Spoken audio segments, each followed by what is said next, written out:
Good evening, Steph. It is January 21st, and I have two things to say. One is that buying these things was a horrible, horrible mistake. And the other is Happy New Year!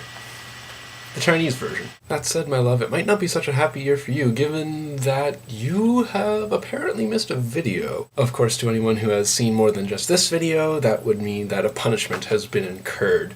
And I'm going with a classic. Actually, that's a lie. There will be two punishments, or a punishment and a half, because on the one hand, since you didn't make a video, you're going to get a normal punishment, and on the other, since you didn't make a video, I don't have any kind of restraint on what I'm going to talk about. As a result, my dear Steph, you are going to have to brave the first of very likely many biology student nerd rants.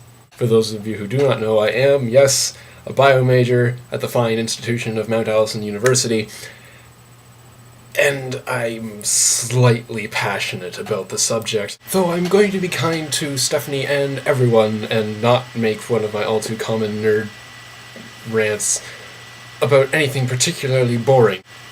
Though I could. This is not the only reference on mushrooms I happen to have. That's a really scary prospect, actually. No, I believe that my first rant, seeing that Steph did something somewhat silly, is to talk about animals that are also somewhat silly. In only a loosely affiliated order, first on the list is the shoebill.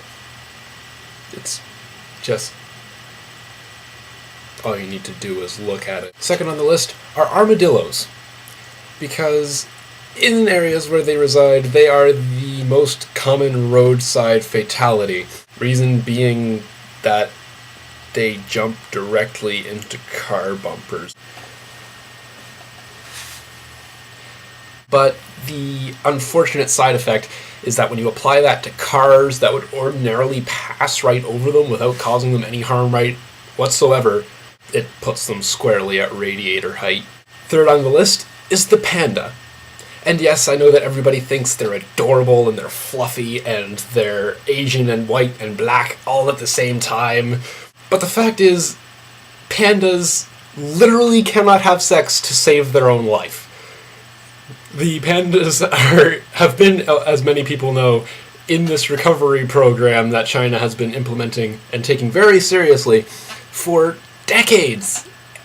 And the reason they're not finished with this yet is that female pandas are only in heat for a few days a year, and on those days, the males seem to literally be unable to bother themselves with the notion of procreating. Second to last on this list is on its list simply by merit of its own name. Of course, many people who have been on the internet all recently know about the expression derp. That of course has been affiliated with that of course has extended into lerp and herp and lerpa herpa derpopotamus. If you don't get that joke, you clearly aren't a nerd fighter. So of course, when a group in Madagascar called Le Groupe d'Études et Recherche de Primates goes ahead and discovers this adorable little creature, being the GERP, it is known as the GURPS mouse lemur.